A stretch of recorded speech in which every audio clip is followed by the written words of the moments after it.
tegak berdiri untuk masa depan, memadukan dan mengembangkan keislaman, keilmuan dan keindonesiaan.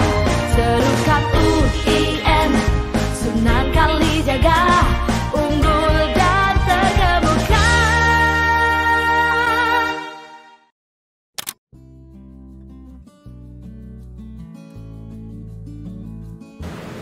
Assalamualaikum warahmatullahi wabarakatuh. Para sivitas akademika UIN Sunan Kalijaga dimanapun berada, semoga tetap sehat, semoga tetap bahagia. Jangan lupa makan makanan yang bergizi, rajin berolahraga, dan bahagiakan hati. Bercerialah ya, olahraga sebisanya. Kali ini kita kedatangan tamu, yaitu Ketua Senat, yaitu Abdul Azizur Rahman dari Fakultas Usuluddin. Mari kita berbincang seputar profil dari Mas Abdul Azizur Rahman. Mari kita mulai. Mas Azizur Rahman. Iya, Pak. Assalamualaikum, Mas. Waalaikumsalam. Sehat? Alhamdulillah. Alhamdulillah. Anda bercerita dari mana asalnya Anda? Perkenalkan, nama lengkap ya, Abdul Azizur Rahman. Saya ini asli dari Madura. Asli dari Madura, kabupaten? Kabupaten Bangkalan. Oh, Bangkalan. Berarti yang paling dekat dengan Surabaya ya? Paling dekat, Pak. Ini di Suramadu. Suramadu. Anda anak yang keberapa? Saya anak ketiga dari 5 bersaudara. Oke, anak ketiga. Bisa diceritakan dulu waktu kecil itu SD atau MI di mana? Sampai aliyah di mana? Kalau SD itu saya di rumah. Di rumah sendiri? Ya, desa Amparan gitu. Cuman kemudian pas mau melanjutkan ke SMP, orang tua itu tidak merestui. Jadi saya ini dari sejak MTS itu sudah tinggal di pesantren. Oh, berarti MTS-nya di pesantren? MTS-nya di pesantren. Di Bangkalan? Di Bangkalan. Apa namanya? Darussalam. Oh iya.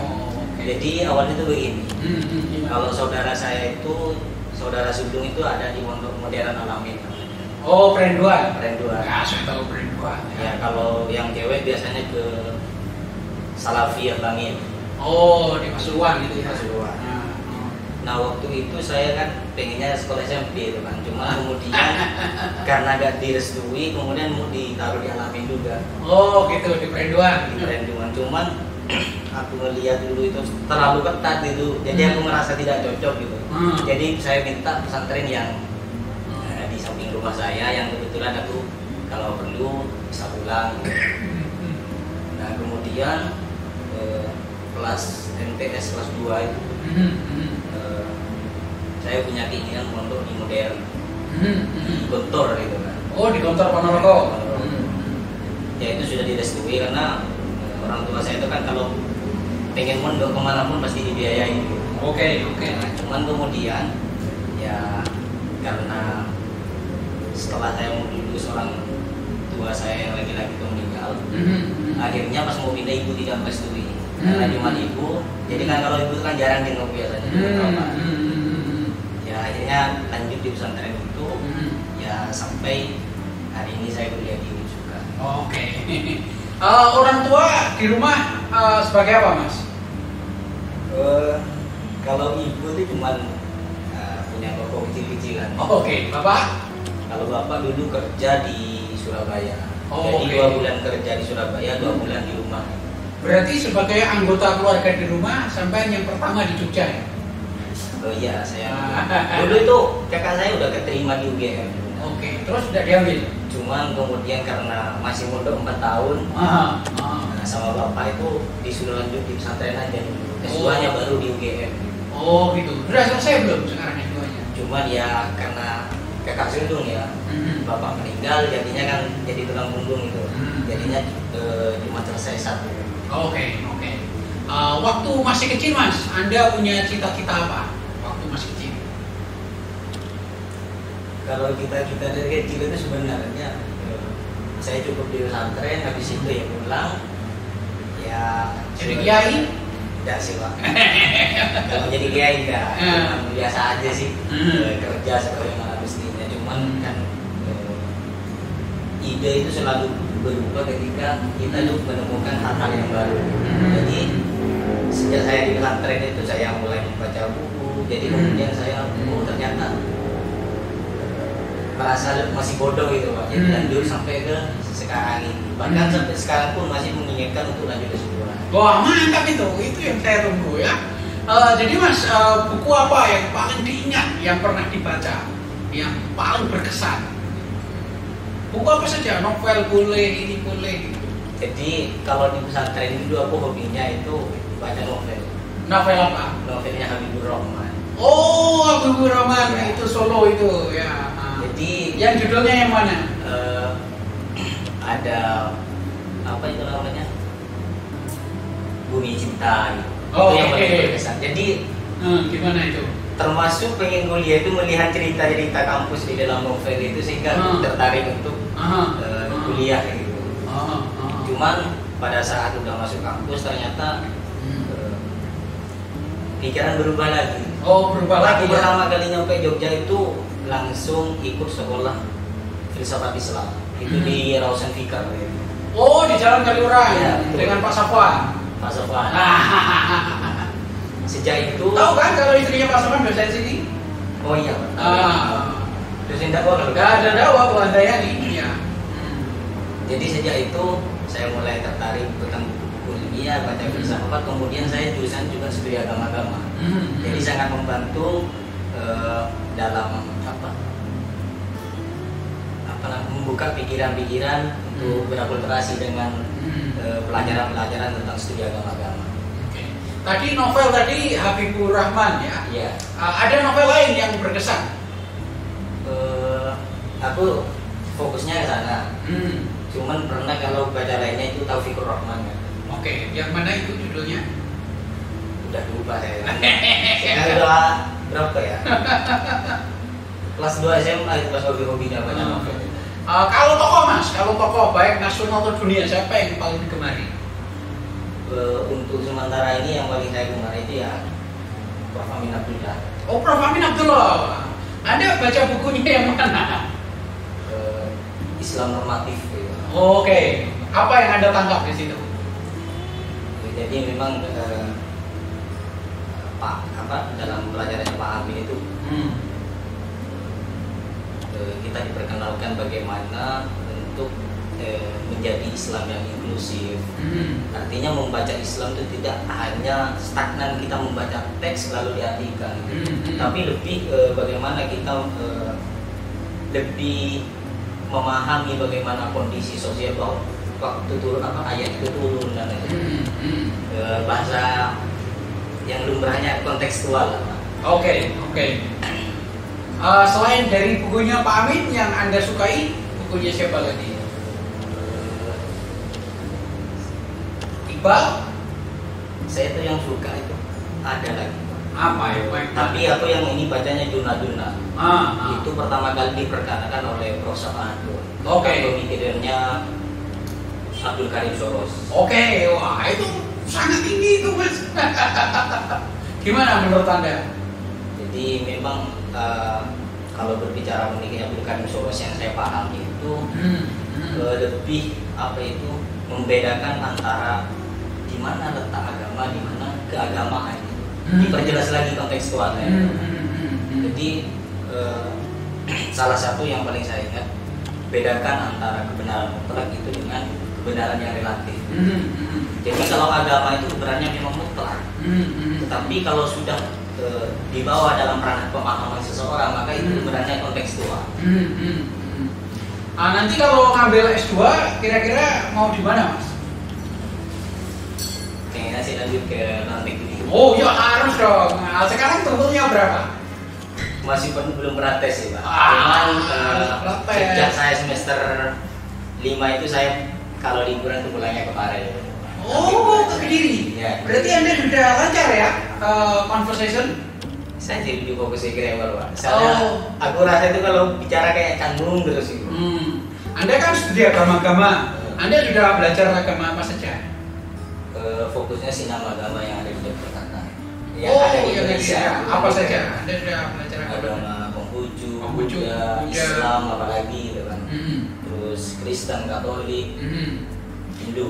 Selain dari agama Islam, agama yang 5 ini, yang mana yang paling Anda tahu? Saya sih tidak terlalu fokus untuk mempelajari agama, aku lebih fokus ke bagaimana kita itu lebih mempelajari bagaimana sih hubungan antar agama itu agar tidak terjadi konflik gitu. Jadi aku berpikir begini, gak tahu ini benar atau tidak, tapi di dalam pikiranku itu ya beragama itu ibarat kita cinta. Oke. Jadi ya kalau kita seakan-akan kita dalam memandang agama lain dari sudut pandang kita itu kan seakan-akan itu kan kadang ada timbul itu tidak sesuai dengan agama kita, itu salah gitu. Ternyata ketika di cross check lagi bahwa agama itu ibarat cinta. Jadi meskipun saya umpama beragama Islam, ini karena saya mempunyai ketenangan ketika beragama Islam.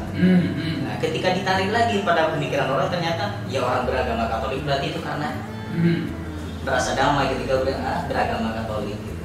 Anda punya teman Katolik? Ada. Punya teman Hindu? Kalau Hindu enggak, soalnya kan untuk ngakses teman-teman beragama lain itu yang paling banyak kan di sekitar Jogja ini kan agama Katolik dan Kristen. Kristen punya ya? Punya. Agama Buddha punya teman? Agama Buddha tidak. Cuman aku pernah main ke Mendut gitu dulu. Oke. Konghucu? Konghucu ada sih, tapi sudah dia memilih beragama Kristen saya. Kalau Anda ingin ke luar negeri, negara mana yang akan Anda cita-citakan Anda pilih? Sejauh yang saya baca, karena ilmu sosial itu kan kebanyakan dari Amerika. Jadi Anda pengen ke Amerika? Ya, karena mantap itu. berbicara di safari itu kan yang paling aneh kan biasanya di Prancis itu. Cuma ketika aku mendengar bahwa di Prancis itu orang yang tidak terlalu ramah gitu untuk pendatang gitu. Itu cerita-ceritanya yang aku dapat, makanya kan. Saya udah pernah ke sana, baik-baik saja. Bukan tidak ramah dalam artian apa, untuk bahasa yang mereka sekarang cuma bahasanya sendiri. Oh ya, kalau itu benar, Anda tidak salah ya. Jadi kalau Anda bisa bahasa Perancis, pergi ke Perancis, mereka akan sangat senang. Ya sama aja lah, orang bule ke sini bahasa Indonesia kan Anda senang juga. Kalau di Amerika, kira-kira kampus apa yang Anda tuju? Kalau berbicara tentang kampus itu kan sebenarnya kan kita harus memilih yang sesuai basic yang kita inginkan gitu. Nah, dan aku lihat alumni sini tuh yang dari Sudin terutama itu kebanyakan ke Toronto gitu kan. Oh iya, Toronto itu Kanada. Oh, di Kanada itu. Kanada, bukan Amerika. Amerika itu Chicago. Anda tahu Ibu Lim? Oh iya. Nah, Ibu Lim itu di sana. Kemudian ada yang New York, ada yang Boston. Boston itu Pak Profek, nggak tahu? Ya. Ya. Yang direktur S3 sekarang. Pak Profek. Ada banyak. Wah, hebat Mas. Sekarang ini pertanyaan yang ringan-ringan saja. 1 minggu Anda baca berapa halaman kira-kira kalau boleh saya tanya? 1 minggu. Kalau sekarang ini udah ada sih, Pak. Kalau dulu itu targetnya ya. Karena kalau nemu satu tokoh itu yang aku sukai, biasanya aku itu di download jurnal-jurnalnya minimal satu hari dapat 1 jurnal. Oke. Anda biasa ya menggunakan online perpustakaan kita? Saya itu meskipun download jurnal itu langsung di print, saya kan ketika membaca lewat HP itu kurang kuat mata ya. Oh, jadi Anda print itu? Ya, tambah mahal dong? Ya tidak masalah, yang penting Biasanya jurnal apa yang Anda download? Saya sih sebenarnya tidak melihat jurnalnya, cuman kemudian ketika saya menyukai pemikiran Abdul Karim Soros, semua jurnal yang menulis tentang itu pasti saya download. Bahasa Arab Anda tidak masalah ya? Saya kurang paham, Pak. Aduh, Anda kan dari pesantren. Kalau membaca teks Arab Anda masalah? udah lupa ya. Kalau bahasa Inggris sekarang lancar ya baca ya? Cuma belajar berkata-kata. Ya bagus. Oke Mas ya, terima kasih banyak Anda sebagai mahasiswa yang rajin ternyata dan Anda juga hobi novel. Nanti akan saya hadir buku sebagai sebagai pendorong ya, supaya Anda sukses ya. Jangan lupa berolahraga ya Mas ya. Siap. Jangan bersedih-sedih, pokoknya kita bergembira dalam masa pandemi ini. Demikian, selamat sekali lagi ya para pemirsa. Itulah Ketua Senat ya, Ketua Senat mahasiswa kita Abdul Nasir Surahman. Demikian, assalamualaikum warahmatullahi wabarakatuh.